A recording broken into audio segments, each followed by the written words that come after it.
ಇಂತಹ ಸುಂದರ ಕಾರ್ಯಕ್ರಮಕ್ಕೆ ಸಾಕಷ್ಟು ವಿಘ್ನಗಳು ಎದುರಾಯಿತು. ಇದು ಬಹುಶಃ ಇದು 5ನೇ ಡೇಟ್. ಬಹುಶಃ ಏನೋ ಈ ಆಂಜನೇಯ ಸ್ವಾಮಿ ನನ್ನ ಕೈಯಲ್ಲಿ ಮಾಡಿಸ್ಕೊಬೇಕು, ನನ್ನ ಮುಟ್ಟಿದವ್ರಲ್ಲಿ ಮಾಡಿಸ್ಕೊಬೇಕಂತ ಪುಣ್ಯ ಇತ್ತೇನೆ ಗೊತ್ತಿಲ್ಲ. ಸೊ ಅದರಿಂದ 5ನೇ ಡೇಟ್ ಮುಂದೋಗಿ ಲಾಸ್ಟ್ ಆಗ್ಬಿಡ್ತಾ ಇತ್ತು, ಎಲ್ಲ ಡೇಟ್ ಫಿಕ್ಸ್ ಆಗ್ಬಿಟ್ಟಿತ್ತು. ನಮ್ಮ ಗೌರವಾನ್ವಿತ ಬೈತು ಸುರೇಶ್ ಅವರ ತಾಯಿ ನಾನು ಮತ್ತೆ ಪೋಸ್ಟ್ಪೋನ್ ಆಯ್ತು, ಮತ್ತೆ ಫಿಕ್ಸ್ ಆಯ್ತು, ಮತ್ತೆ ಪೋಸ್ಟ್ಪೋನ್ ಆಯ್ತು. ಇವತ್ತು 15/6/2025ನೇ ತಾರೀಕು ನನ್ನ ಮುಳಬಾಗಲು ಬಂದಾಗಿದ್ದ ಇವತ್ತು ಸುಂದರ ಕ್ಷಣ ಅಂತ ಹೇಳ್ಬೋದು. ಹಸಿರು ಮುಕ್ತ ಮುಳಬಾಗಲು ಮಾಡಬೇಕಂತ ಏನ್ ಸರ್ಕಾರ ತೀರ್ಮಾನ ಮಾಡಿ ಮೊದಲನೇ ಹಂತದಲ್ಲಿ 187 ಕೇಂದ್ರಗಳನ್ನ ಮಾಡಿ ಸಕ್ಸಸ್ ಆಗಿದೆ. ಇದ್ರ ಬಗ್ಗೆ ಎಲ್ಲಷ್ಟು ಮಾತಾಡ್ತಕ್ಕಂಥ ಅಧಿಕಾರ ಯಾರಿಗೂ ಇಲ್ಲ. ಸೆಕೆಂಡ್ ಹಂತದಲ್ಲಿ 186 ಕೇಂದ್ರಗಳನ್ನ ಸ್ಥಾಪಿಸಿ ಕರ್ನಾಟಕ ರಾಜ್ಯಾದ್ಯಂತ ಬರೋಬ್ಬರಿ 373 ಇಂದಿರಾ ಕ್ಯಾಂಟೀನ್ಗಳನ್ನ ಲೋಕಾರ್ಪಣೆ ಮಾಡಿದ್ದಾರೆ.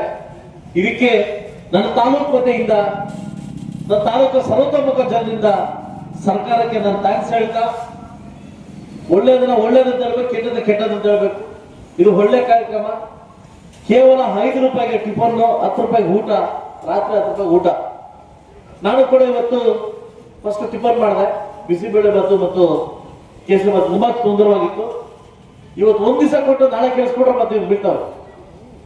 ಇವತ್ತೇನು ಸುಂದರವಾಗಿ ಇವತ್ತು ಟೇಸ್ಟ್ ಕೊಟ್ಟಿದ್ದಾನೋ, ಬಹುಶಃ ನಿರಂತರವಾಗಿ ಟೇಸ್ಟ್ ಕೊಟ್ರೆ ಇಂದಿರಾ ಕ್ಯಾಂಟೀನ್ ಇನ್ನೂ ಉನ್ನತ ಮಟ್ಟಕ್ಕೆ ಹೋಗ್ತಾ ಇದೆ. ಈ ಮದುವೆ ಆಗ ಹೊಸದಲ್ಲಿ ಮಾಡ್ಬಿಟ್ಟು ಮದುವೆ ಆದ್ಮೇಲೆ ಮಾಡ್ತಾರಲ್ಲ, ಹಂಗಾದ್ರೆ ಕಷ್ಟ ಆಗ್ತದೆ. ಸೊ ಅದರಿಂದ ಇಲ್ಲಿರ್ತಕ್ಕಂಥ ಮ್ಯಾನೇಜ್ಮೆಂಟ್ ಏನು ಕಾಂಟ್ರಾಕ್ಟ್ ಇದ್ದಾರೆ ಅವ್ರ ಒಂದು ಕಿವಿ ಮಾತು ಹೇಳ್ತೀನಿ. 3 ಜನ ಪುಣ್ಯ ನಿಮ್ಗೆ ಸಿಕ್ಕಿದೆ ಈ ಒಂದು ಕ್ಯಾಂಟೀನು. ಯಾಕಂದ್ರೆ ಎಲ್ಲರಿಗೂ ಸಿಗುದಿಲ್ಲ. ಹಸುಮುಕ್ತು ದೊಡ್ಡವರೆಲ್ಲ ಯಾರು ಊಟಕ್ಕೆ ಬರೋದಿಲ್ಲ, ಚಿಕ್ಕವರು ಬಡವರು ಇವರು. ಇನ್ನೊಂದೇನಂದ್ರೆ ವಿಶೇಷವಾದದ್ದು ಏನಂತಂದ್ರೆ ಪಕ್ಕದ ತಾಲೂಕು ಆಫೀಸ್ ಇದೆ. ತಾಲೂಕು ಆಫೀಸ್ ಬಂದವರೆಲ್ಲ ಈ ಕಡೆ ಬರ್ಬೋದು. ತುಂಬಾ ಸುಂದರವಾಗಿದೆ, ತುಂಬಾ ರುಚಿಯಾಗಿದೆ. ಊಟ ಮಾಡಿದೆ.